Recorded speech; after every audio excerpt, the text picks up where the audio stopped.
I think we can get started now. Let me have a look. Stream looks fine. All the basics are here. Cool, excellent. Let me just, I need to reduce my music so I can hear myself talking. Okay, cool. So welcome to this. Well, it's a weekly stream now. Already. So this is, I think, the number 4 or 5. So going strong.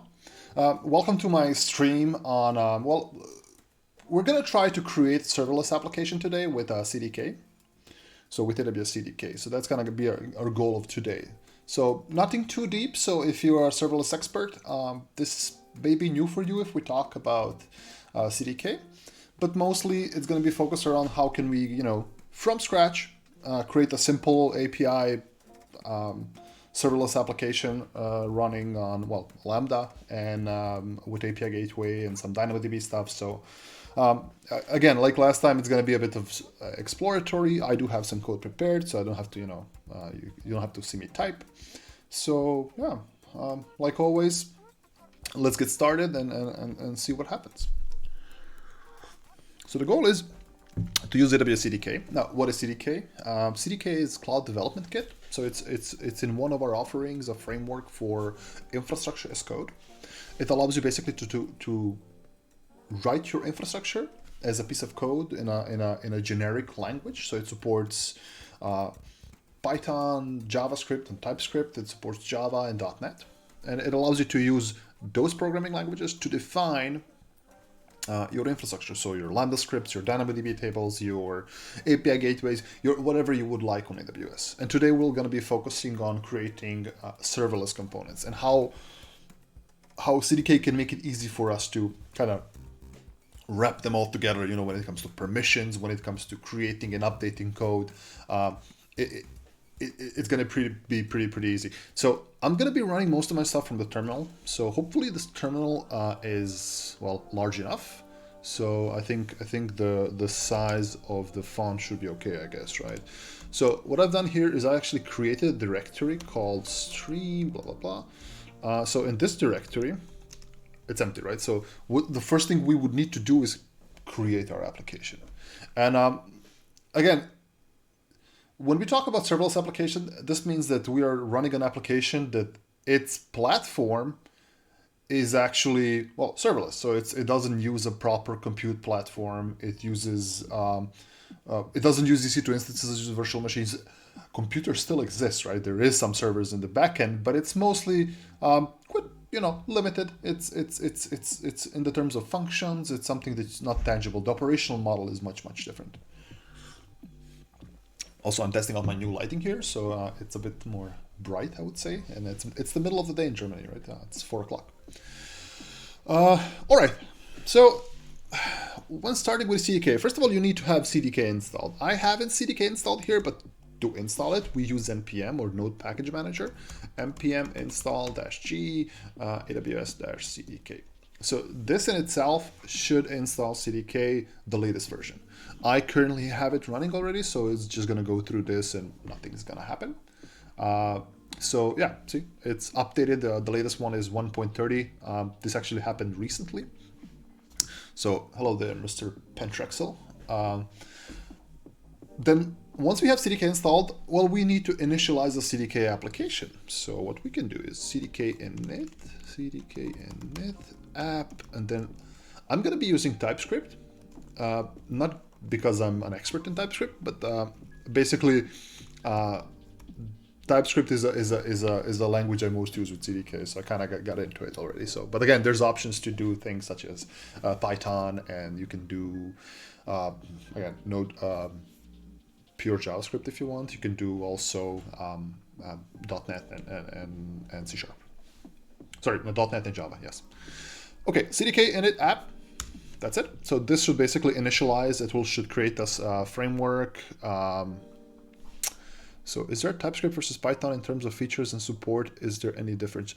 I don't know the exact difference, but there is difference between support in languages. Of course, we strive not to be, but sometimes you might find that something is not yet available in the Python version of the CDK compared to like the the TypeScript one. So again, those can be some minor things, especially for some new beta features, because be mindful, not all the resources are generally available, in a sense that not all of the all of the resources created are out of the beta.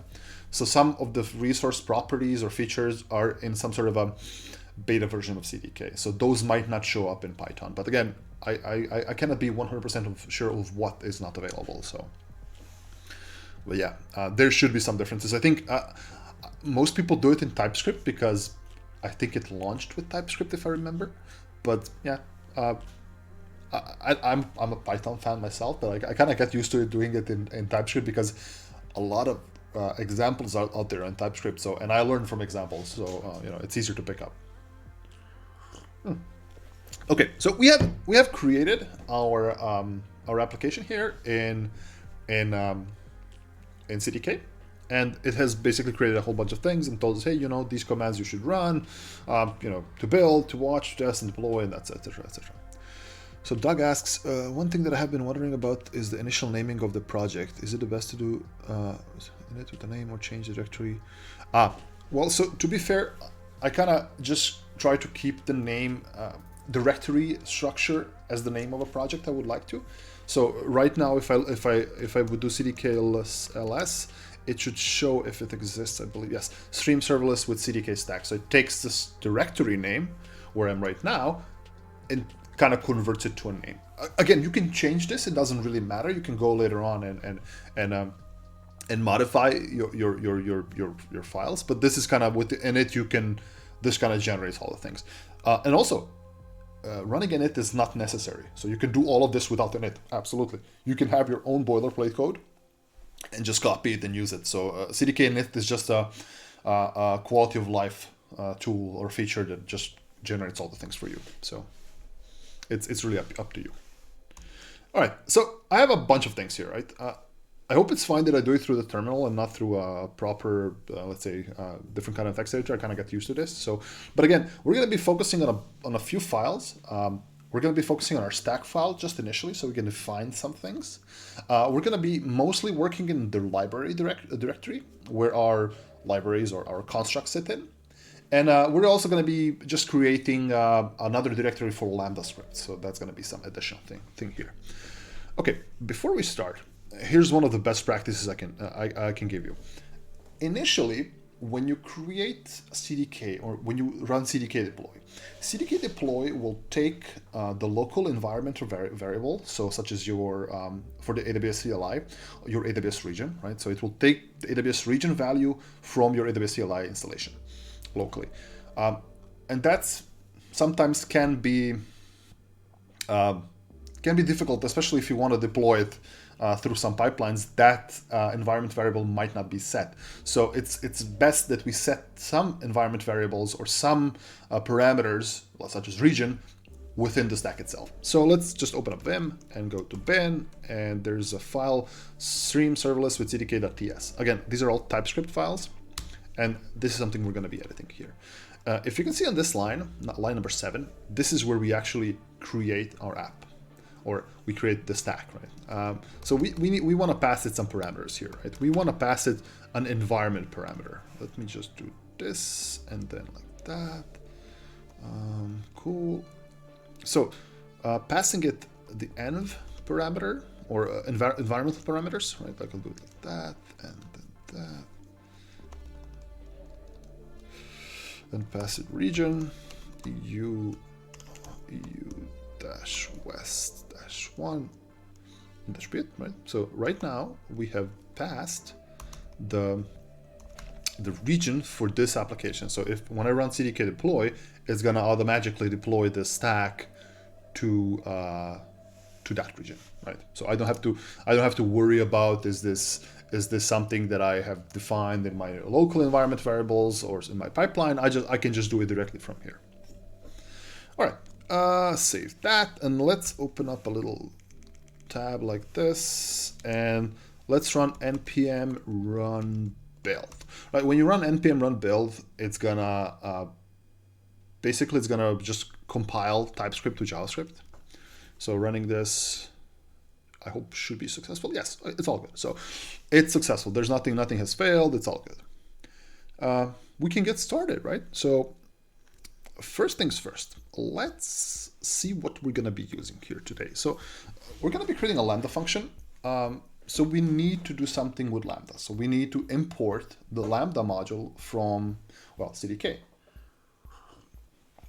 To do that, we can just run the lovely npm install command. I have it, well, actually, let me just type it out. npm install at AWS CDK, AWS Lambda. So this will actually install this node module locally within my project. So it's going to install it in the local node modules project directory. So I hit enter. It should just get all that. I think I wrote it correctly. That sounds good. By the way, for you wondering, I'm using Vim as the text editor and Tmux as my terminal multiplexer. So the way you see those panes and the tabs, it's all thanks to Tmux. Okay, so I have installed that thing, and let's just go ahead and let's edit our file, right? The thing, the meat and potatoes of our application. We can go to lib, and again, there's this file called stream serverless with CDK stack. So this is a stack definition file, and if I open it here like that, basically this is where our code goes. This is where is our logic comes in, right? This is where everything goes in here. Okay, so I mentioned we need to import the Lambda, a Lambda module. So let me do this. Let me just copy paste like that. So Lambda, then AWS CDK core. Let's just do that. AWS Lambda. Right. So how does one create a Lambda function? Let me just open up like this and then cool. So let's create a Lambda function. Let's create a basic hello world Lambda function for our serverless application. Of course, we're going to be doing more. I just want to show you the basics of how a Lambda function is being created in CDK. So let's make some changes here. Here be code. And then let's do it like this.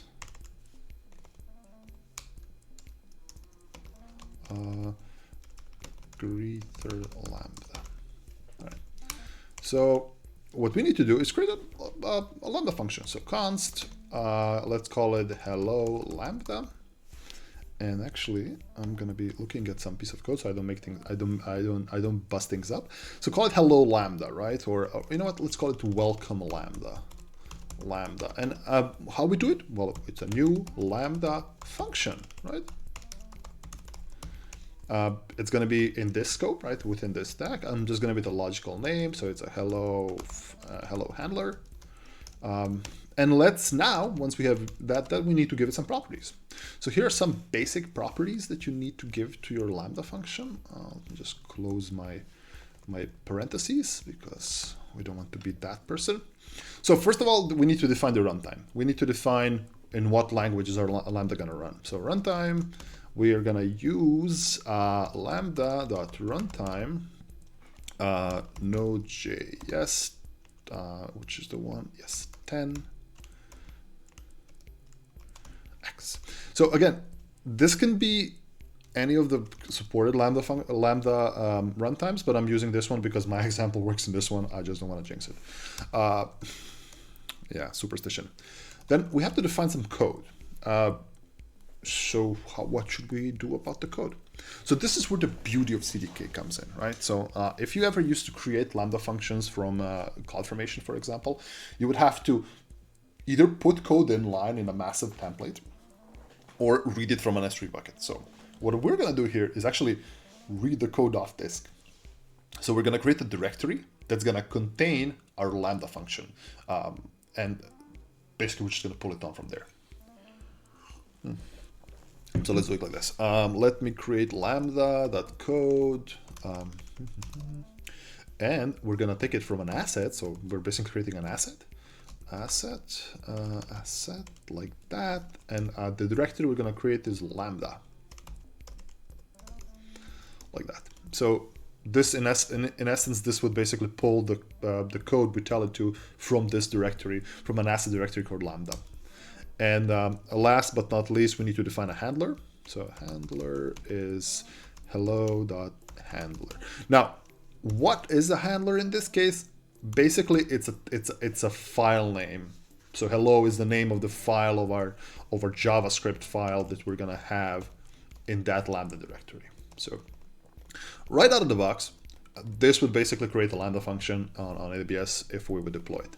But before we can do anything with this one, let's create that Lambda function. So I'm gonna go down here and see, okay, make dir Lambda. Cool. And then in that Lambda function, I'm gonna do edit Lambda, and I'm gonna call it hello.js. Now, you're not gonna look at me type a whole JavaScript piece of code here. I'm just gonna find my little backup code, and it's a super simple JavaScript piece of JavaScript. It just says hello and welcome to our serverless application. And Bob's your uncle, right? Nothing special. So this little Lambda function should now just say, you know, hey, I'm a serverless application. Okay, so what do we do now? Well, let's deploy it, right? So let's try to see if this works. So let's zoom this in. npm run install. No. npm run build. So this should now hopefully successfully finish. Awesome. So it does not throw any errors. That's a very good thing. Let's do now CDK deploy.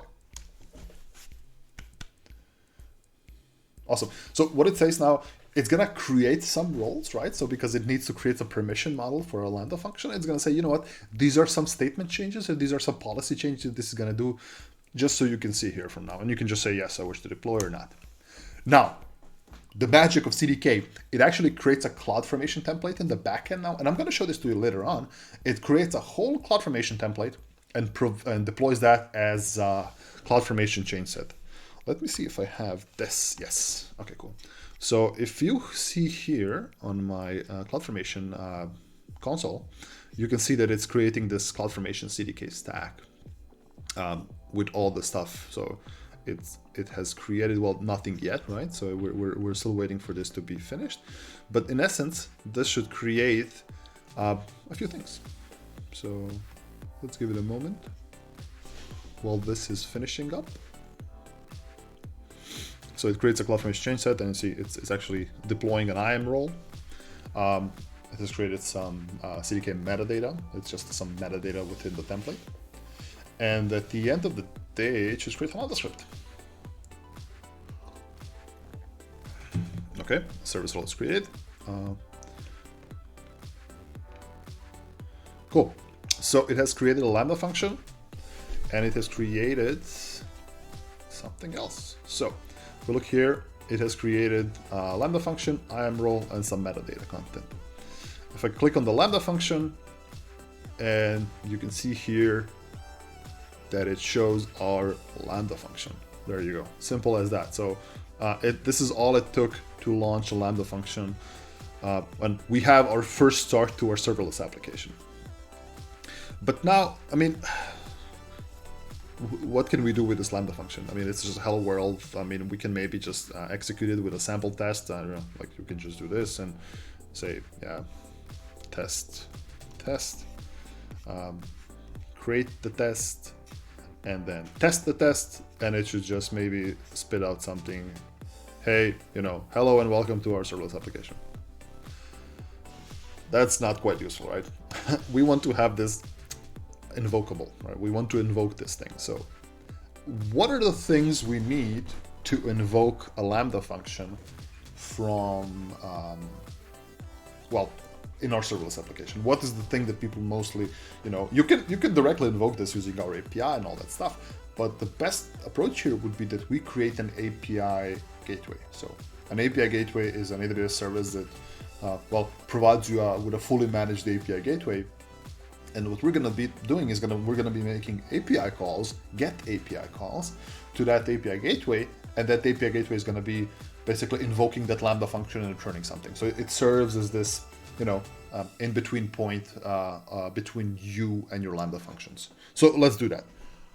We're going to also be doing that through CDK, and it's relatively simple. Now, because we're going to be doing something, if you would like search for a Hello World example of CDK, it looks a bit simpler because we're going to be adding a lot more things here. So you're going to see things here such as REST APIs, and you're going to be seeing here things such as methods. So those things are not mentioned initially on like most Hello World applications for CDK. So please stand by. So what is the first thing we need? Like, okay, API gateway. So what we need is to, well, install the API gateway module, right? So like that, npm install AWS CDK AWS-API gateway. Cool, so we have installed that. Let's add that as a module here, right? So I can just yank that, paste it here, API GW. I can go here and do this, API gateway. Cool. All right. So let's define that API gateway, right? So if I go here, let me just open up like this side. So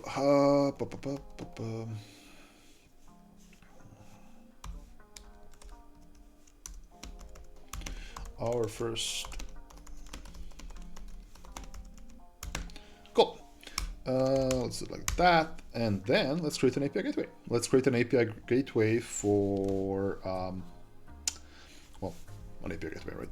So let's do this. Const API and new API GW, right? REST API. Let's give it into this scope and give it a name called stream API gateway. Right, we're not going to define any properties for it right now. So it's going to take basically the name and it's going to create an API gateway. But to make this work, we need to add, some Lambda integrations. We need to add some resources, paths, and we also need to add methods to this one. So let's integrate the hello Lambda, the greeter Lambda function to this REST API. So greeter, cool. So what we need to do is here is const API hello integ. This is our integration object here. A new API GW Lambda integration. Right. So we're integrating this Lambda function, this Lambda function with the API gateway. So if I do like that Lambda integration, and then I will just add it, the welcome Lambda. So we have integrated our API gateway. We have created an API gateway integration with this Lambda function. So now what we need to do is add a resource, right? So again, const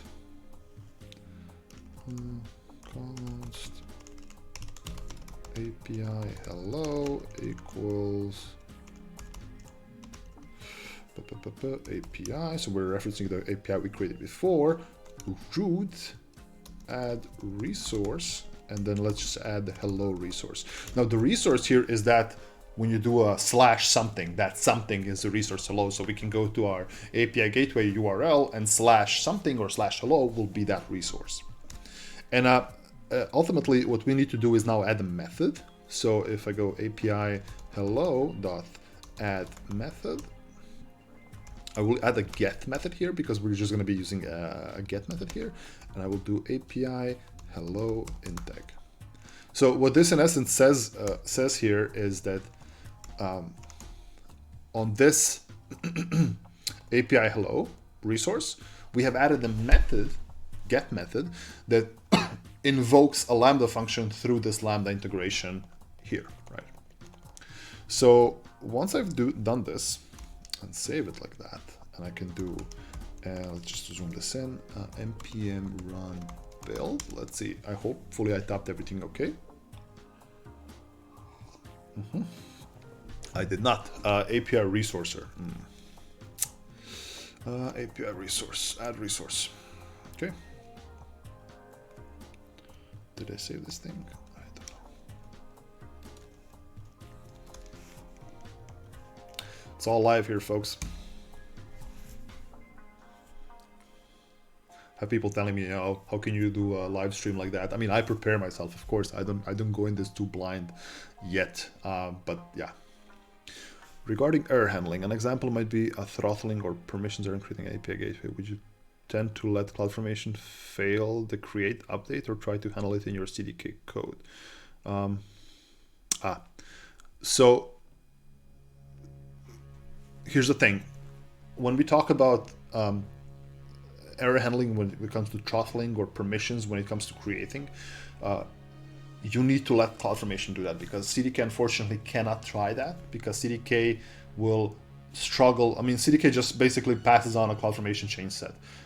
There are some tests you can do with CDK. I've actually done a stream before on testing with CDK, where it actually attempts to create some things, and this is where you can catch things before you actually push to production. So those things might work, but most of the times people just rely on CloudFormation, because CDK in itself, especially CDK CLI, is nothing more than a middleman between your compiled JavaScript and converting it to a CloudFormation template and just passing it on to CloudFormation. So CDK in itself does not make API calls directly to AWS without CloudFormation, right? So it does some things, but not all of them. So if I would like do CDK synth, what this does, it actually synthesizes the entire CloudFormation template, right? So you can see it's a pretty complex and pretty, even though it's JSON, it sometimes seems a bit less readable, especially because when it comes to S3 keys and all those things, right? So it can get a bit complex. But again, CDK in itself does not handle those things. You should leave that to CloudFormation, and that's sometimes the problem with CloudFormation, is that you just have to let it try to do that and see if it works, because it's sometimes impossible to test things such as API throttling and doing things such as permissions. So one of the things you can do if you have a automatic way of provisioning these resources is retrying the entire process. So if a stack fails to deploy due to some throttling or permission, what it can do is can delete the CloudFormation template that's basically left behind and retry again. So those kind of things. But that's done outside of CloudFormation. That's mostly introducing some sort of a pipeline logic. Okay, what I've done here, I've created, what did I create? I created an API gateway, right? Yes, absolutely. So I've compiled it, and I want to add it to my stack. So what thing I can do is here, CDK diff, right? Or wait, npm run, did this npm run build? I'm getting old, I can't remember if this finished correctly. Yes, it did, okay. So CDK diff. Now CDK diff is gonna actually show us the difference between our two stacks. So if I go here, we can see what we have added, right? We have added invoke function. We have added some policy changes, API gateways, deployments, resources, some permissions we have added there. So we have modified our things here, and we're gonna see how our output is gonna look a bit different here as well. So CDK deploy.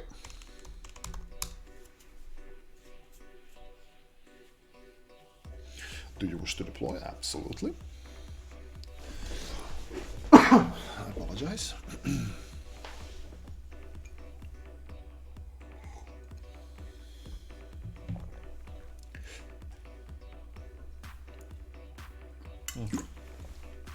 Same as before, it just goes around and creates the change set, right? So on our CloudFormation template, we should see that this change is executing. See, there's an update in progress right now that's being executed through a last. We'll see the change set here. Right? So it has created an API gateway, I believe, and well, you can see it all here as well, showing up. So look, do my streams run okay? Yes, That's fine. Cool.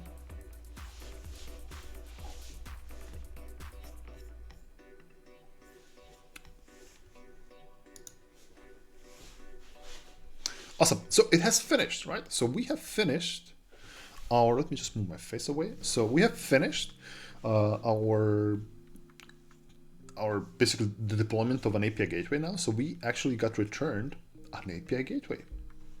So technically, if I would be just doing, taking this and then copy paste, no, let's do curl, let's do like that. No, aha, we're missing something. Well, we need to hit the proper endpoint, right?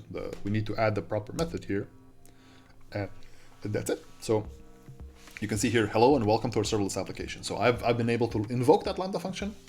I've been able to invoke that Lambda function through, like curl in this case, by just invoking our API endpoint, and it would, through our Lambda integration, it would actually trigger a Lambda function in the backend and return its value. So I didn't have to go and manually test the Lambda function, which is kind of useless in a production sense. So yeah, we have created our first Lambda function, and it's a super simple Lambda function, just saying hello world, right? But let's improve on this, right? So let's add some business logic to this case. So one of the services people usually add to Lambda functions, to serverless applications, is somewhere you can store data. So let's add a DynamoDB function, right? So let's add it to the top here because it's a DynamoDB function. We want it to be important. Let's make this nicer.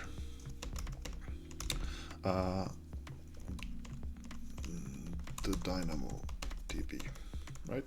So let's create the DynamoDB. Oh, first things first, we need to add the module for DynamoDB. Well, we have to install it through npm.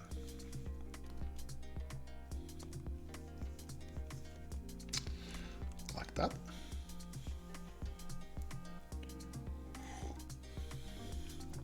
And then going back here, same like before, DynamoDB.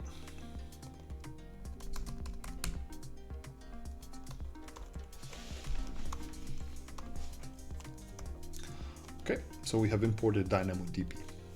Now, let's create that table. How do we create the table? Well, like same thing we did with other things. So const table equals new DynamoDB dot table, right? Is that it?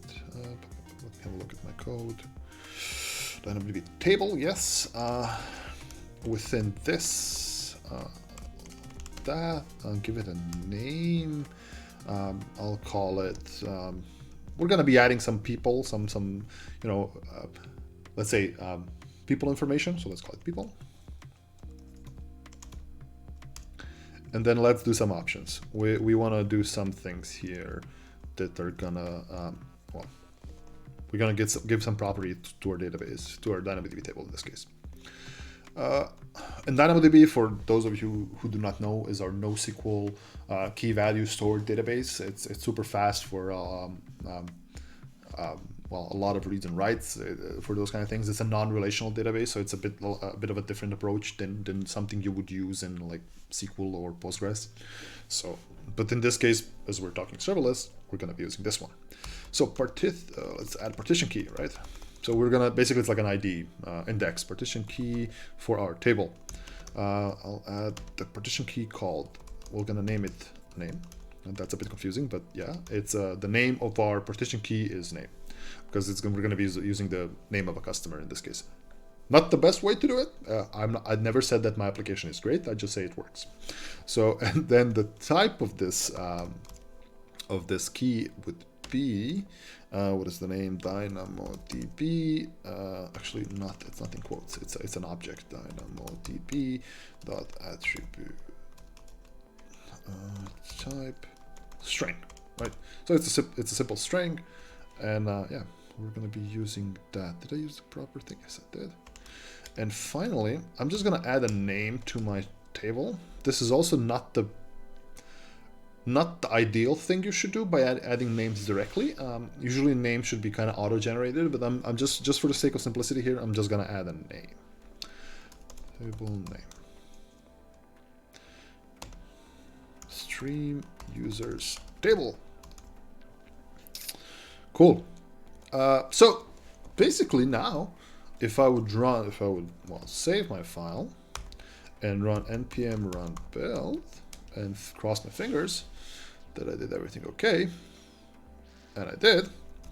If I do cdk diff, I should be able to see that something is basically, we're going to be adding a DynamoDB table. So cdk deploy. That's it. It didn't ask me anything because we haven't created any permissions. We just created a table, and that's it. Yes, Kaon Dynamo.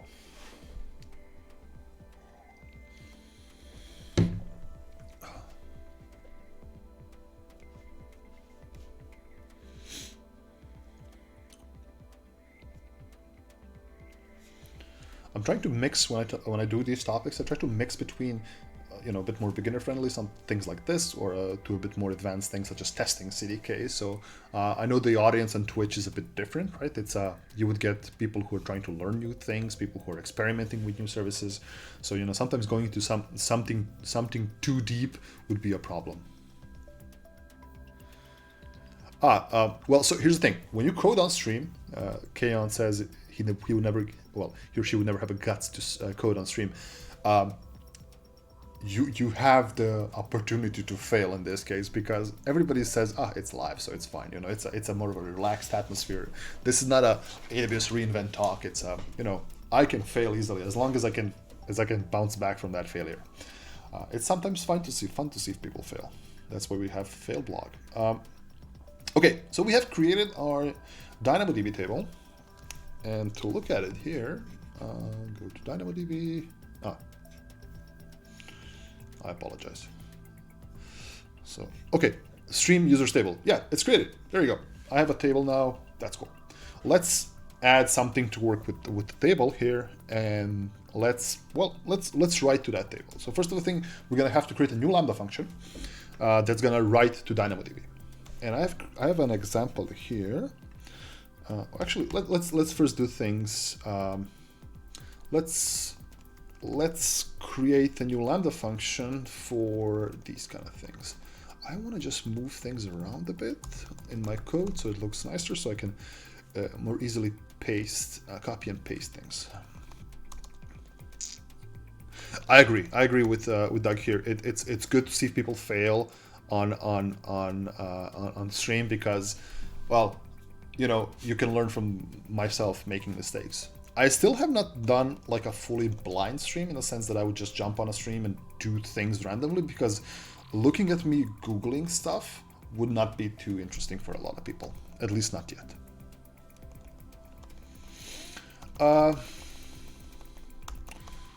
Maybe some late night stream or late evening stream where I can have a beer and do some API stuff with serverless. That would be fun. Okay, let's copy this piece of code here. So we're just going to repeat this and create a new Lambda function. But in this case, we're not going to create a greeter Lambda function. We're going to be creating a user input Lambda, right? So let's call it create Lambda. And let's give it a different name called create handler. We're gonna use the same runtime. We can use the same asset directory, and just the handler, we're gonna be calling it, what is the name of my file here? It's called createuser.js. So remember, create user. So it takes the handler, this first part of the, before the dot handler is, well, the name of the file we're gonna be using. Create user. Okay, let's then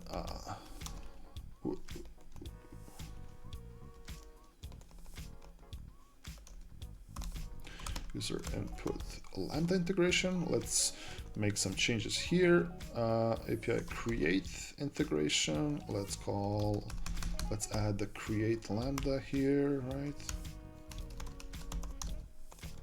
Like that. API create. And then let's add a resource called create.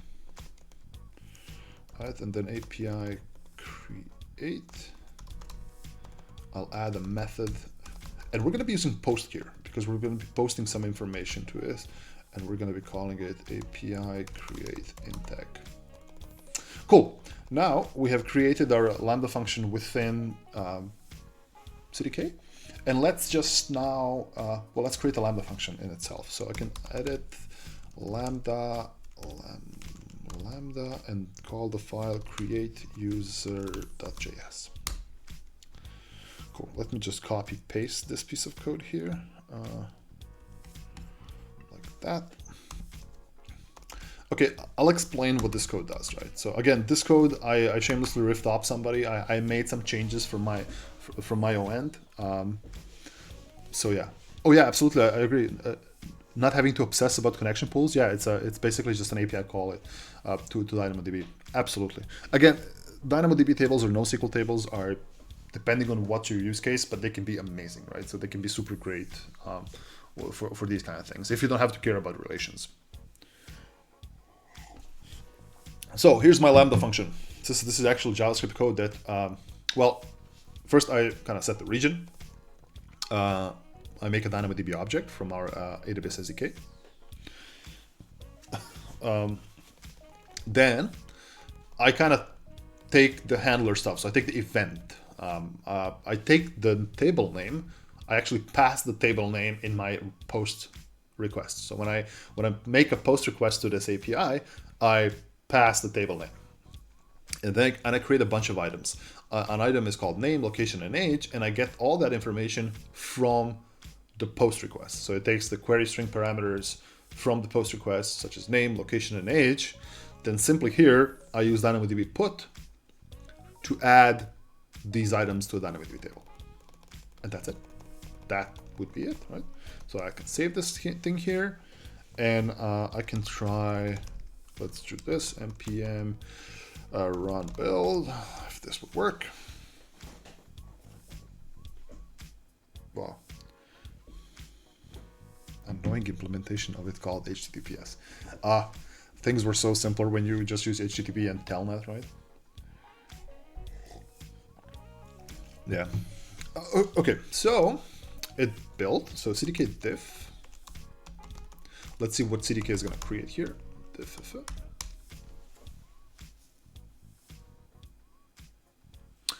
Okay, it's going to do a bunch of different things, right? So it's going to modify some asset paths. It's going to, let me try to actually go back here a bit. So it's going to destroy some deployments. It's going to modify some assets for our stack here. At our times, UDP only, no handshakes needed. Well, is UDP UDP is the protocol of this generation, right? Or at least this situation when it comes to COVID-19. No three-way handshakes. Yeah, it's in Corona safe. All right, let's deploy. CDK deploy.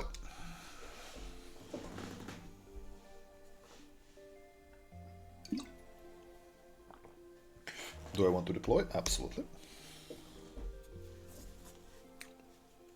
Now, this should actually, again, Corona patterns, absolutely. Let's make our serverless applications Corona compliant, right? No third party, no three-way handshakes.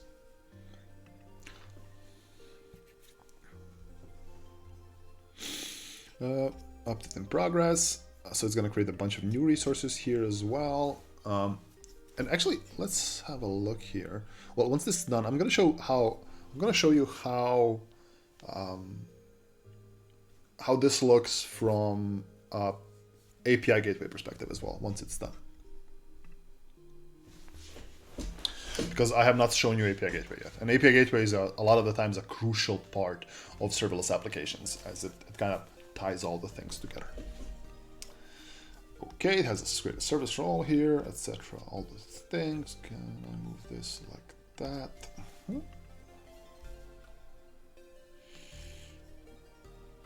Cool. Okay, it creates now. Oh, gonna love these names, right? Stream API Gateway, Post API Permission, Stream Serverless with CDK Stack, Stream API Gateway, DC. Well, there you go. Never hardcode names and stuff in production. Let it do its job. Okay, it has updated it now, right now, and I could actually, if I go to functions, I should be able to see now two functions. There's a serverless with a create handler and a hello handler. And the create handler in this case would be, well, yeah, this piece of code that we used before. But let's go to API Gateway. Let's go to API Gateway and find our API Gateway, which there you go, Stream API Gateway. You can see here we have two methods, or basically we have a method for create, right?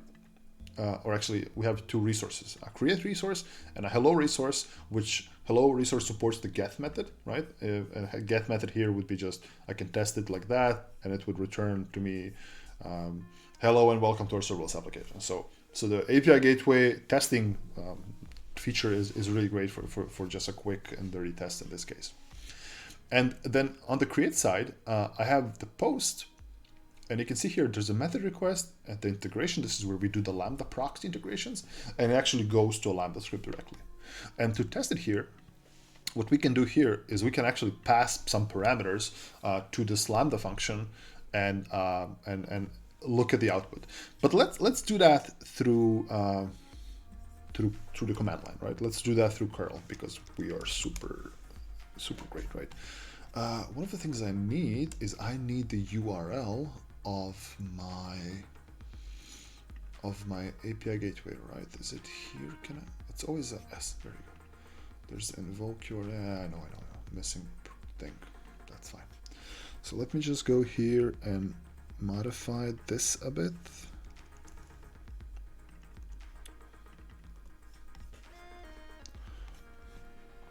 Cool. So I have now an API or a curl request. If you look at my curl request right now, so I'm doing a post request. So I'm posting to my endpoint with some information. And if you look at my information here, you can see that I'm passing on the table name, stream users table. I'm passing on the name, Darko, and I'm passing on my age, 32, and my location. So this should basically be, this should now work with API Gateway passing this information onto Lambda, and Lambda writing all of this into DynamoDB. So let's have a look. And internal server error. Okay, there you go, live coding. So what did I break? You know what? Let's use the wonders of API gateways endpoints, so we can actually have a look at some things here. So if I go to the post one, I can just do the test here. Instead of just invoking with curl, I could just paste my parameters here in the query strings and just hit the test button. Okay, I have an internal server error, but let me have a look. Let me just move my face. All right. What do we have here? Okay, error type access denied exception. The assume roles creates handler role is not authorized to perform DynamoDB put item on resource. Aha! There you go. I forgot, in my endless wisdom, I forgot to add permissions for my Lambda script to write to DynamoDB, because in essence, DynamoDB table, you have to give permissions, right? You have to give your DynamoDB IAM role or the service role under, sorry, you have to give your Lambda script, well, actually its role under its running, you have to give it permissions to write to a specific table. So we can fix that. Let's go back to our editor. Like that, no, like that, zoom out, go back here. So not here, we can go here. Okay, cool. So here's one thing we need to do. Where's this thing? Okay, cool. So what we need to do here is basically what happens with CDK. CDK, once it creates a Lambda function and all that, it creates also the service role. So instead of just modifying the service role and doing some magic behind it, CDK has this super nifty way of doing it, and this is sometimes what sold me for CDK. How can we add read-write permissions to our table? Right, so we can do table permissions. Actually, let's do it on this side. Go up. Make sure we are consistent here. Like that. So how do we add permissions to our DynamoDB table? Well, we just did table, grant, read, write, data, and we added to the write lambda. That's it. We have right now granted permission to our write lambda. So is it, no, it's create lambda, sorry. So I made a boo-boo.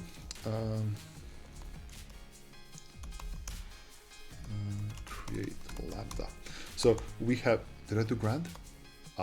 So, okay. Let's grant. Okay, create lambda. All right, now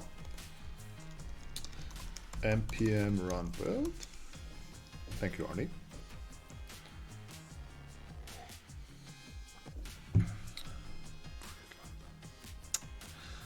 Create lambda is used before is damn it. All right, I get it. I know what I did.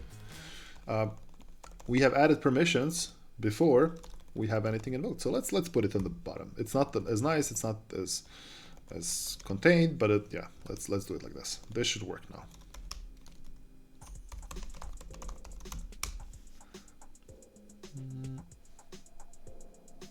Awesome. CDK diff should be not a lot. It should basically just change those permissions, right? So it just changes some parameters and a bunch of things around that. So CDK deploy. Yes. So it will add these parameters. You can see here, DynamoDB batch get items, put item, all of those things that will add to the create handler service role. So I didn't have to go and modify an IAM policy like a crazy person. I could just add a single thing there. Okay, this stream is almost running to an hour. I may just go a bit over an hour, but yeah, I just want to do one more thing after we finish this, and this should be, I guess, fun.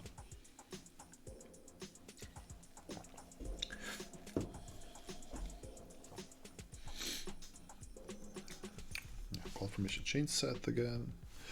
One thing that's useful to cover is what artifacts would you save in code commit, for example, that you can blow away with directory when you are done and then pick it up later. I believe that CDK init actually creates a git ignore for you. Does it? Yes. So these things are basically some things you can ignore, especially if you put it to a repository. So node modules and all the d.ts files. So these files can be literally just ignored completely when pushing it to a pipeline, right? So the great thing about this is that you don't have to worry about those things, and they will be pushed through a pipeline. Now, one thing you might want to include, especially you want to include, is if you do some testing. If you go to tests, well, there's nothing here right now, but if you would do snapshot tests by the means of Jest, you would have a __ snapshots directory that you need to move along with your repository as well, so you can properly do the tests. But yes, basically all those things, all the things you see here in git ignore should be ignored, but make sure to add the Lambda directory, because I once did, like one of my first tries a long time ago, I created a Lambda directory with my Lambda functions and all the things, and I was sitting at home and playing around with it, and I wanted to continue at work. I committed this to GitHub and went to work and just pulled the thing, and I'm missing my Lambda code. So make sure to add those things. Again, things such as compiled files, so anything .ts or even .js, you don't need, right? You don't need those things. So, testing. Okay, so I can actually point you to I've created, there's a video of me doing it, right? So let me share that with you on chat. There's a video on my channel, and there's also a video on YouTube where you can find it. I can go here. So I can see myself double. Testing infrastructure. There you go. So I think this should testing. No pun intended. Yeah. So that's the video of it's my first stream, right? So it's my first ever stream, and it was different than what I'm doing right now, but it was focused on CDK and how you do testing with CDK. So it's pretty neat. Okay, going back here, I want to just see if it has this completed. Not that. I want to see is this done. Awesome. So my CDK, my stack update is complete. So I can have a look at actually going back. Okay, cool. So now, hopefully, my curl thing should work. If I go there. So now, let's have a look. Cool. I have not received an error. That's really good. So this, in essence, should mean that my my application now works, right? So I can go back to DynamoDB, refresh the entire thing, and yeah, you can see Darko Berlin has been entered, right? I can modify this little thing here to, you know, add some more things. Let me just move my face from here. You should probably use something better like Postman or Insomnia for this, but yeah, it's the fastest way. Let's add a name called I don't know, Johnny H. Johnny's like a 21 I say, and he is from Brooklyn. Cool. That should be all it. Let's refresh this. Yeah, I can see somebody there. It's cool. That works. So we have a way to write our stuff to DynamoDB. We have some basics in just writing stuff to a Dynamo or a table. Let's go and let's add a thing. Let's add a way to read stuff from a Lambda, from a DynamoDB table. Same as before. I'm just gonna copy all this. Even I'm gonna do permissions because I need some permissions, right? That and paste it. So. User read lambda, and I'm gonna call it, well, read lambda, right?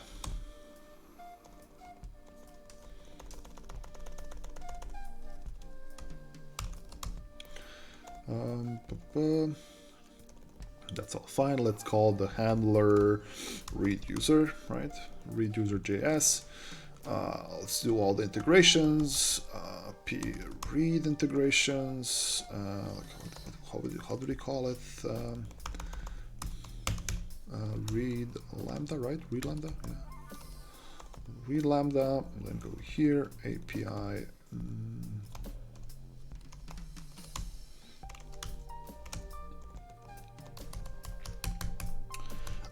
Let's just use the read again. API. No.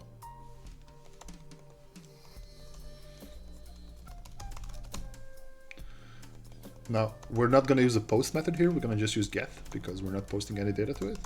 We can use get, and then we're going to use API read integ. Table permissions is the same thing. We can just do read lambda. Actually, maybe we can just read. We don't need to write. Limit the scope of your permissions. Cool. So we have created a read lambda, right? User read like that. And I have a file here called, well, I will have a file here called edit lambda. What is the name of my file? It's readuser.js. And the same thing as before. Let me just find this little file. Read user. There we go. On my testing, I called it get user, but that's fine. Cool. So this is a very similar Lambda function. Instead of reading data, it just instead of writing data, it just uses read data. So what I do is I pass it on again a table name, and I pass it a key name. So in this case, I'm just passing the name of the person I want to query, and then DynamoDB will just spit out that information back to me as JSON. So if I go back here, did I do everything correctly? Let me just have a look here. I've added permissions, I have created a Lambda function, I have created integrations. Let me just have a look at this. This all look okay. Read, get, API, read. That looks good. All right. npm run build. Hello, Richard.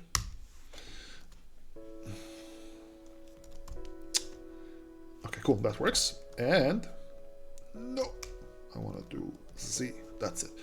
npm run, no, I want to deploy, right? CDK diff, just see what's going to happen. We're going to be adding just a new, it's going to be a whole bunch of things, adding new script, adding new Lambda functions, all that stuff. CDK deploy.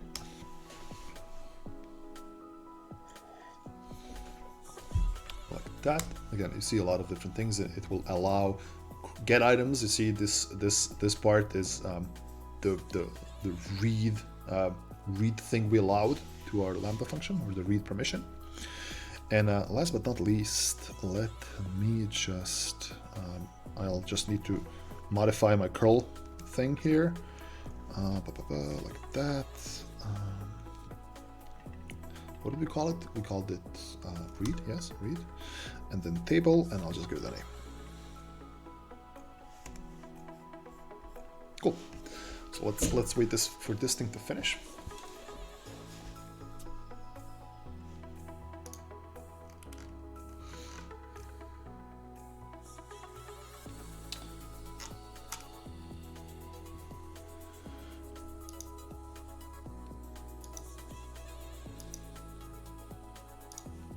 Well, this is finishing.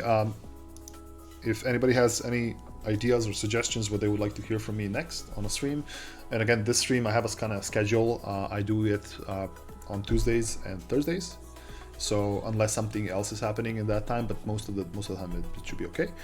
If you have any suggestions on streams you would like to hear something from me, I'm happy to do those things for you and share some knowledge I have acquired over my time at AWS. Yeah, by the way, I work for AWS for you, just so I can set my bias apart, just so you know.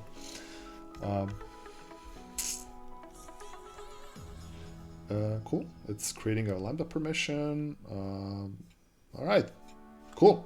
So now it should have created all these things. If I go here, serverless, that's fine. I should have more Lambda functions, right? Actually, let's go to Lambda. See, I have 3 Lambda functions right now, create, hello, and read. And well, basically they're just simple as anything we've created before. And we also have in our API gateway, if I would refresh this, we would have a new resource called read, and we can just use the get thing. Now, the simple get here would fail because I need to give it something so it would get me the proper information. So I need to pass it on some parameters. Let's do that through the lovely tool called curl, right? Or curl. So if you look here, I'm doing again, instead of this, I need to just, instead of using post, I need to do get.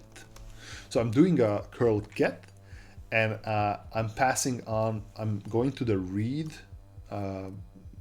endpoint, right, to the read resource. I'm passing on a table name and the name of Darko. Let's see if this works. Awesome. If you can see here now, what it has done, it has returned to me name Darko, location Berlin, and age 32. So basically, I was able to create a read and a get application from the using CDK with Lambda and with 3 Lambda functions. Well, if you discount the first one, just the hello world one, it's basically 2 Lambda functions and DynamoDB table and an API gateway. And we have let's say a fully functioning application or an API, serverless API, which you can use in your other applications or a web application or whatever you would like. Now, just as a last thing, let me do something here. Let me GitHub like that. Let me create something like this. Let's call it stream CDK serverless Application. Actually, let's do it like this. Stream serverless with CDK. Stream serverless.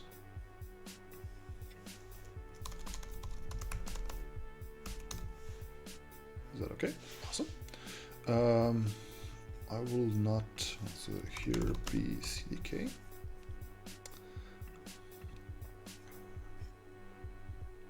Let's see if we can make this work. I'll push an existing one like this. Git add all, git commit, init. Let's do that.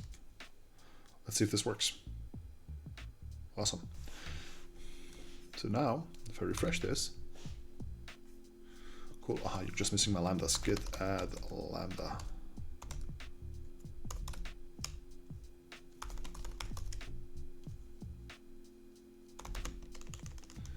Am I ignoring my lambda functions for some reason? See, this is what happened for me last time.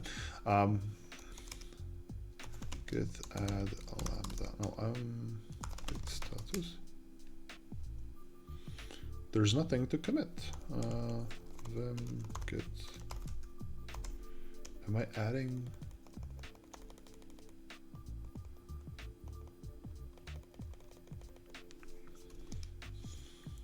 Well, let me figure that out, right? Let me figure out how can I add my lambda functions here to my application, right?